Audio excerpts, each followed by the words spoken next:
మేము ఇక్కడ తెలుగుదేశం జనసేన నాయకులందరూ గుడివాడలో ప్రతి ఇంటికి తిరుగుతా, సమస్యలు తెలుసుకుంటా, ఎప్పుడు బాగుపడుద్దా అని ఎదురు చూస్తున్న వాళ్ళకి సమాధానం క్లియర్గా చెప్తా. ఎమ్మెల్యే అనేవాడు ఈ చేయాల్సిన పనులన్నీ మేం చేసుకుంటూ వెళ్తున్నాం. ఇప్పుడు నీకు పనేమి లేదు కాబట్టి ఏదైనా కానీ న్యూస్లో ఉండాలి అంటే పవన్ కళ్యాణ్ గారిని తిట్టాలి, చంద్రబాబు గారిని తిట్టాలి, ఇలాంటి అజెండాలు పెట్టుకుని ఎందుకు పనికిరాని తొలి మాటలు ఎప్పుడు చెప్పేయే, ఎప్పుడు చేసే. అసలు పూర్తిగా విశ్వాసం కోల్పోయిన వ్యక్తి ఎవరైనా ఉన్నారంటే ప్రధానంగా నువ్వే. ఒక ఎమ్మెల్యేగానే కాదు, ఒక ప్రజానాయకుడిగా కూడా పూర్తిగా విశ్వాసం కోల్పోయారు నేను. నువ్వు చెప్పే ప్రతి మాటలోనూ ప్రతి దానిలోనూ అబద్ధాలు ఉంటాయి. నువ్వు మొన్న 5,000 మన చంద్రబాబు కదలరా సభకి 5,000 మంది వస్తే నేను మళ్ళీ గుడివాళ్ళ కనపడినా ఉన్నావు. మళ్ళీ ఎందుకు వస్తున్నావు అక్కడ?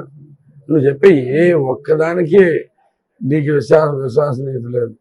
నువ్వు చేసే ఏ పని అయినా కానీ ఇలాగే ఉంటుంది, ఏ మాట అయినా కానీ ఇలాగే ఉంటుంది. అభివృద్ధి గురించి ఒక్క మాట మాట్లాడలేవు. నీకు అంత దమ్ముంటే 2014 నుంచి 2019 దాకా తెలుగుదేశం ప్రభుత్వం హాయంలో జరిగిన అభివృద్ధి గురించి మా నాయకులు ఎవరైనా రెడీగా ఉన్నారు మాట్లాడతారు. నీతో దమ్ముంటే నువ్వు వచ్చి 2019 నుంచి 24 దాకా ఏం చేసావు మా నాయకులతో ఎవరితో అయినా కానీ నువ్వు సెలెక్ట్ చేసుకో, మాట్లాడదాం. ఏ మాత్రం అన్నా నీకు ఉంటే ఎలా చెప్పాలో కూడా అర్థం కావట్లేదు. మరి చండాలమైన మాటలు మాట్లాడుకుంటా వాళ్ళని పట్టుకుని ఎవరైనా కానీ ఈ సొల్లు చెబుతానే వెళ్తావు. కానీ కనీసం ఈ రోడ్డు వేసాను, అక్కడికి వెళ్ళి ఇక్కడికి వెళ్ళి ఆల్రెడీ పని చేస్తున్న బిల్డింగ్లు ఓపెన్ చేస్తాను, ఇట్లు ఓపెన్ చేస్తాను, అక్కడికి వెళ్ళినా కానీ ఒకటే చెబుతావు, మా జగన్ బటన్ నొక్కాడు, మా జగన్ బటన్ నొక్కాడు. బటన్ నొక్కడం అంటే ఎందుకు? బటన్ నొక్కాల్సిన అవసరం ఉంది. ఇంతకుముందు ఈ పథకాలన్నీ ఎప్పటి నుంచో జరుగుతూనే ఉన్నాయి. చక్కగా బటన్ ఏం నొక్కకుండా ప్రజలకి చక్కగా వెళ్ళిపోతున్నాయి. ఈ దొంగ బటన్ నొక్కడం ఎందుకు? నొక్కినట్లోంచి ఏమవుతుంది? అసలు బటన్ నొక్కితే ఏమవుద్ది అనేది కూడా మీకు తెలుసా? దాని వెనకాల ఏం సాఫ్ట్వేర్ ఉంటుందో తెలుసా? ఎట్లా పనిచేస్తుందో తెలుసా? ఏమీ లేదు, ఊరికే ఒక ల్యాప్టాప్ పట్టుకుంటాం, దాంట్లోంచి పట్టుకుంటాం. అది కూడా ఎవడో పట్టుకుంటాడు, ఓపెన్ చేసి పెడతాడు. కనీసం ల్యాప్టాప్ ఓపెన్ చేస్తాం కూడా అది నీకు కానీ నీ ముఖ్యమంత్రికి కానీ ఇద్దరికి. దాన్ని పట్టుకుని బటన్ నొక్కేసి దాంట్లో ఏ బటన్ నొక్కుతాడో కూడా తెలియదు. అసలు ఏం బట్టలు ఉన్నాయో తెలుసా నీకు? ల్యాప్టాప్లో చూసుకోకుండా ఒకసారి చెప్పగలిగితే నువ్వు చాలా గొప్పవాడని ఒప్పుకుంటావు. ఏది లేదు, ఏ మాత్రం దీంట్లో లేదు. నీకెందుకే ఇవన్నీ బేసిక్ సింపుల్గా రోడ్డు మీద నడుతుండే గుడివాడ ప్రజలు మంచినీళ్ళ కోసం ఎంత కటకటలు ఆడుతున్నారు నేను చూసుకుంటే. నిన్న కాళహస్తి కాలనీ వెళ్తే దానిలో నీళ్ళు లేవు, 10 రోజుల పాటు డ్రమ్ములు పెట్టుకుని దాంట్లో పట్టుకుని తీసుకుంటూ వెళ్తున్నారు. 10 రోజులకి నీ ట్యాంకులు ఎప్పుడు వస్తాయని ఎదురు చూసేట్టుగా వాళ్ళని అందరం చేస్తున్నాం. అది మనుషులకి ఏం కావాలి, అసలు మన ప్రజలు మన కోసం వీళ్ళ కోసం ఏం చేయాలి అనే దానికి ఏమి చేయలేవు.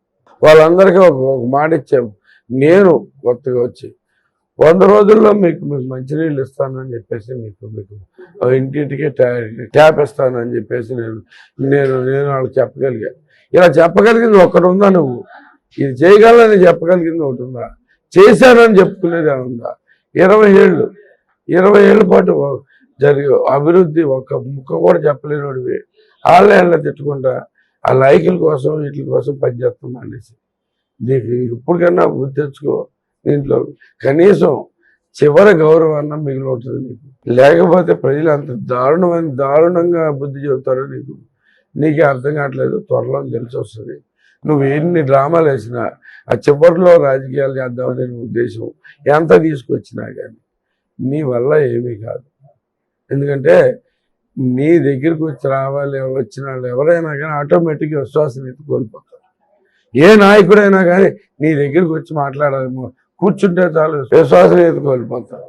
ఎందుకంటే అసలు విశ్వసనీయత అనే దానికి అర్థం కూడా తెలియని వ్యక్తి నువ్వు.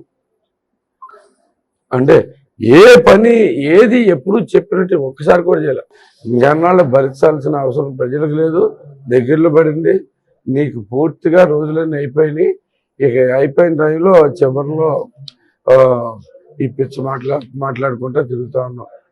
ఇంకా నీకు అర్థమైపోయింది ఇదే లాస్ట్ ఎలక్షన్. అది జీవితానికి మళ్ళీ రాదు. ఆ ఎలక్షన్ కూడా ఉంటుందో లేదో కూడా తెలియని పరిస్థితిలో ఉన్నాం. ఎట్టగొట్ట సీటు తెచ్చుకోవాలని చెప్పేసి జగన్మోహన్ రెడ్డి గారు ఎవరైనా కానీ చంద్రబాబు నాయుడు గారిని, పవన్ కళ్యాణ్నో, లోకేష్నో తిడితేనే వాళ్ళు సీట్లు ఇస్తారు. కాబట్టి వాళ్ళని తిట్టుకుంటా తిరుగుతా ఉన్నాం. ఏం తిట్టినా కానీ నీ సంగతి దానికి కూడా వాళ్ళకి కూడా తెలిసిపోయింది. నీ వల్ల ఎంత నష్టం జరుగుతుందనేది కూడా తెలిసిపోయింది. నువ్వు చేసిన భూగబ్జాలే కానీ, నువ్వు చేసిన బియ్యం దందానే కానీ అన్నీ బయటకు వస్తాయి. లోకేష్ బాబు నీ సంగతి చూసుకుంటాడు. రెడ్ బుక్లో నీ పేరు గట్టిగా ఉంది, మొట్టమొదటిగా ఉంది. సో దానికి జైలుకి వెళ్తావో లేదంటే పారిపోతావో దేనికైనా కానీ రండి. సమస్య లేని ఇల్లు ఉండదు, పరిష్కారం లేని సమస్య ఉండదు. బంధాలు గొప్పవి, బాధలు చిన్నవి. మీ సమస్యని మేము పరిష్కరిస్తాం. రండి, మాట్లాడుకుందాం.